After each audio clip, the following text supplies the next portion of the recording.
विवेक यादव जी, गाजियाबाद से। राधे राधे। राधे राधे महाराज जी। महाराज जी, परीक्षा में कुछ असफलताओं के बाद मन व्यथित रहता है। एक तरफ लगता है कि मैं कहीं अपने साथियों से पीछे छूटता जा रहा हूं, दूसरी तरफ लगता है अगर सफल नहीं हुआ तो मेरा क्या होगा। महाराज जी, ऐसे में महाराज जी मेरा मार्गदर्शन करें कि हाँ मैं बिल्कुल, कैसे। ये नई अवस्था में ये सोच तो होती है। अगर बच्चा हम एकाग्रता पूर्वक अपने पाठ को, तो हमें लगता है कि फेल कैसे हम हो गए। आपके ग्रंथ इतने बड़े बड़े नहीं, हमारे ग्रंथ इतने मोटे मोटे हैं। स्वाध्याय हर चीज का 10 साल पहले पढ़ा होगा, अगर वो बात पूछोगे तो अभी 10 मिनट में पूरी उसकी व्याख्या करके बता देंगे।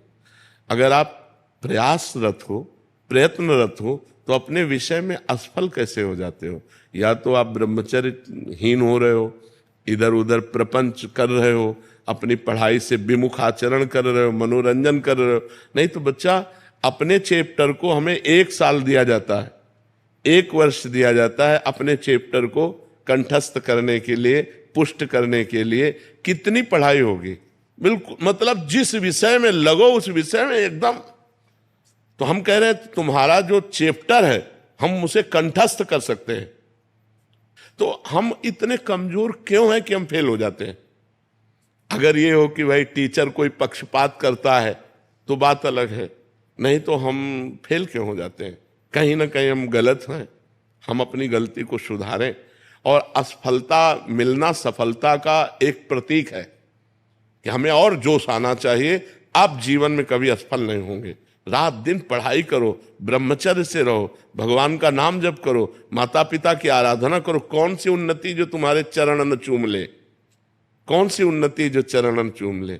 इसलिए हमें तो लगता है कि हम अपने धर्म ग्रंथों को ऐसे याद किए हैं जैसे काका गागा नहीं याद किया जाता, ऐसे याद। उठते बैठते चलते फिरते जो पद है, पूरी 84 जी, पूरा सुधानिधि जी, पूरी सेवकवाणी, पूरी स्फुटवाणी, उसे जिस विषय में लगे तो अपने विषय में लगे।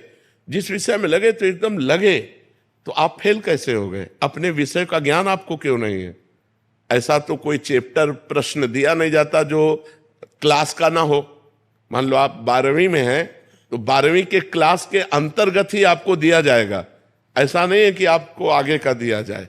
आप जितनी क्लास में पहुंचते जाएंगे योग्यता, उतना ही आपको प्रश्न दिया जाएगा। तो हमको अपने चैप्टर को घुस करके घुन की तरह लगना चाहिए। जैसे गेहूं में घुन लग जाता है ना, पूरा खोखला कर देता है, ऐसे में अपने चैप्टर में लग करके पूरे चैप्टर को अपने माइंड पे बैठा लेना चाहिए। हमारा माइंड बहुत विस्तार से है, अनंत जन्मों के संस्कार भरे हुए हैं।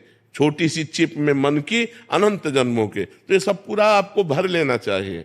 कहीं ना कहीं आप प्रमाद कर रहे हैं, कहीं ना कहीं आप त्रुटि कर रहे हैं, उसको संभालिए। नहीं तो ये निराशा ऐसी बढ़ जाएगी कि जीना मुश्किल हो जाएगा। बच्चे, अभी बच्चे हैं ना, अब जैसे देखा कि जैसे इन्होंने कहा हमारे दोस्त सफल हो रहे हैं, तो दोस्तों के सामने नीचा, घर परिवार में जाने पर कि यार हमने यार इतने रुपए लगाए और तुम फेल हो गए, यार ठीक नहीं है। अब वो अंदर से इतना घुट जाता है कि उसे एक रास्ता दिखाई देता है।